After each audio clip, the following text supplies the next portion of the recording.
किसी भी दुकान में जहाँ एक से ज़्यादा सामान, बहुत सारे सामान हम बेचते हैं, तो वहाँ पर हर सामान का रेट याद रखना थोड़ा मुश्किल काम है। तो यहाँ पर एक दुकान है जिसकी नाम है हैप्पी केक्स। ये केक सेल करते हैं और पहले से अगर आप चाहते हैं कि हर केक का रेट फिक्स्ड हो जाए और अगर आप एक से अधिक केक खरीदते हैं तो उस केक में कुछ डिस्काउंट हो जाए, तो पहले से अगर आप ये फिट करना चाहें तो टैली में ये बहुत ही इजी तरीके से कर सकते हो। इसके लिए आपको परचेस का एक वाउचर बनाना होगा, एक सेल का वाउचर बनाना होगा और केक नाम के आइटम की एंट्री करनी होगी, वो हमने पहले से करके रखी है। सबसे पहले अकाउंटिंग वाउचर में जाना है और F9 प्रेस करके आपको सारे सामान खरीदने हैं। जैसे यहाँ पर देखिए, हमने ये चॉकलेट केक खरीदा है 300 रुपये का, ठीक है, 100 पीस है। तो आपको F9 दबाकर यहाँ पर लिखना है चॉकलेट केक 100 पीस और एक पीस का रेट है 320 रुपये, ठीक है। सेम ऐसे आप दूसरा केक ले लो, कप केक, ये भी 100 पीस है, एक पीस का रेट है 20 रुपये। पाइनएप्पल केक है 100 पीस, एक पीस का रेट है 350 रुपये। और एक लास्ट और है वनीला केक 100 पीस 300 रुपये के हिसाब से ये इसका रेट आ गया। इसको आपने रिकॉर्ड कर लिया, सेव कर लिया इस तरीके से, ठीक है। अब मानिए कि इसको आप चाहते हैं कि जब भी आप किसी का कोई भी इसमें से केक ले तो यहाँ पर अपने आप उसका रेट लग जाए सेल के लिए, ठीक है। तो वाउचर में जाने के बाद जब आप सेल का वाउचर सेलेक्ट करते हो तो यहाँ पर आप चाहते हैं कि केक का जो रेट है वो अपने आप यहाँ पर आ जाए प्रॉफिट के साथ। तो देखिए यहाँ पर मैंने लिखा है 1 और देखिए इसका रेट नहीं आया। तो अगर आप चाहते हैं कि ये अपने आप यहाँ पर आ जाए सभी का रेट, और अगर एक पीस से ज़्यादा कोई 10 पीस लेता तो कुछ रेट कम होना चाहिए, 50 पीस लें तो रेट और कम होना चाहिए, अगर कोई 100 पीस लेता है तो रेट और कम होना चाहिए। अगर आप ये चाहते हैं कि अपने आप हो बिना कुछ किए, तो आपको सबसे पहले कीबोर्ड से F12 प्रेस करना होगा, F11 प्रेस करना होगा और F11 के बाद कीबोर्ड से F2 को प्रेस करना होगा। अब यहाँ पर एक जगह एक ऑप्शन है separate discount column on invoices, इसको आपको यस करना है। अब नीचे यहाँ पर एक ऑप्शन है यूज मल्टीपल प्राइस लेवल्स, इसको भी यस करना होगा और इस प्राइस लिस्ट का एक नाम देना होगा। मैंने इसका नाम लिख दिया है पी लिस्ट या प्राइस लिस्ट, ठीक है। इसको सेव कर दिया। अब इन्वेंट्री इन्फो वाले लेजर में ऑप्शन में जाकर यहाँ से आपको लेना है क्या, प्राइस लिस्ट ऑल आइटम्स, और यहाँ पर एक डेट लगाइए कि इस डेट के बाद ये रेट होना चाहिए। परचेस का जो कॉस्ट है ये यहाँ पर लिखा हुआ राइट साइड में 320 रुपये है। अगर इस केक को कोई 5 पीस से ज़्यादा लेता है, कम लेता है, 5 पीस से कम लेता है, तो इसका रेट है कितना, 400 रुपये, ठीक है।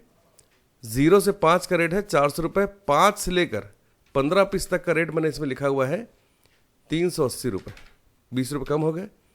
15 से लेकर 25 पीस तक का मैंने रेट इसमें डाला हुआ है कितना, 350 रुपये।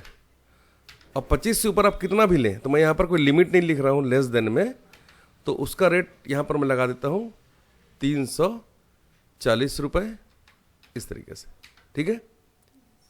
अब कप केक जो है, कप केक का रेट है 20 रुपये। अगर कोई 10 पीस से कम लेता है तो इसका रेट है 50 रुपये, ठीक है। 10 से ज़्यादा लेते हो अगर आप 50 पीस तक, तो 50 रुपये है प्लस उसमें 10% का डिस्काउंट है। 50 पीस से ज़्यादा अगर कोई लेता है इस केक को, तो 50 से ऊपर मैंने यहाँ पर कुछ लिखा हुआ नहीं है, तो इसका रेट 50 रुपये है प्लस 20% का डिस्काउंट है, ठीक है। इस तरीके से हमने इसको बना दिया। पाइनएप्पल केक का रेट है 350 रुपये। 10 पीस तक अगर कोई लेता है तो उसका रेट है 500 रुपये। 10 से लेकर 20 पीस तक लेता है अगर कोई इस पाइनएप्पल केक को, तो उसका रेट हो जा रहा है 450 रुपये। 20 से लेकर 50 तक लेता है अगर कोई, तो उसका रेट है 400 रुपये। और 50 से ऊपर कितना भी लेगा अगर उस केक को, तो उसका रेट मात्र 380 रुपये मैंने यहाँ पर लिखा हुआ है। लास्ट है वनीला केक। 10 पीस तक का रेट है 400, 10 से लेकर अगर कोई इसको 25 पीस तक लेता है तो 400 रुपये रेट है, प्लस उसमें 10% का डिस्काउंट है। 50 पीस तक कोई लेता है तो 400 रुपये ही रेट है, पर उसमें 20% का डिस्काउंट है, ठीक है। और अगर 50 से ऊपर कोई लेता है तो 400 रुपये ही रेट है, पर उसमें जो है 22% का डिस्काउंट है, इस तरीके से, ठीक है। तो इस तरीके से हमने इसको बना दिया है, ठीक है। अब इसको मैं करता हूं एंटर, और ये सेव हो गया होगा, ठीक है। अब जब भी इसको आप सेल करने जाएंगे तो वाउचर में जाके आपको लेना है F8 सेल करने के लिए। अब यहाँ पर आपको एक नया चीज़ क्या करना है कि यहाँ पर प्राइस लिस्ट आपको सेलेक्ट करना बहुत ज़रूरी है। अब नेम ऑफ आइटम यहाँ से सेलेक्ट करो, एक पीस जैसे लिखेंगे तो देखिए 400 रुपये इसका रेट अपने आप आ गया है। 10 पीस लेंगे तो खुद ब खुद इसका रेट 380 हो गया है। 50 पीस लेंगे तो इसका रेट 340 रुपये हो गया। ऐसे ही दूसरा लेते हैं कप केक, सिंगल पीस लेंगे तो 50 रुपये है, और 10 पीस लेते हैं तो उसमें आपका 10 पीस लेने से 10% का डिस्काउंट आ गया अपने आप, ठीक है, इस तरीके से, ठीक है।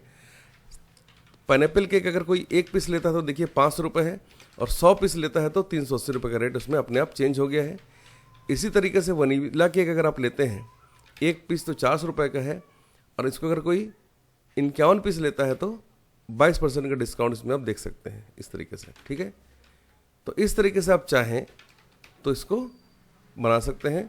बार बार इसमें रेट याद रखने का झमेला बिल्कुल भी नहीं है, ठीक है।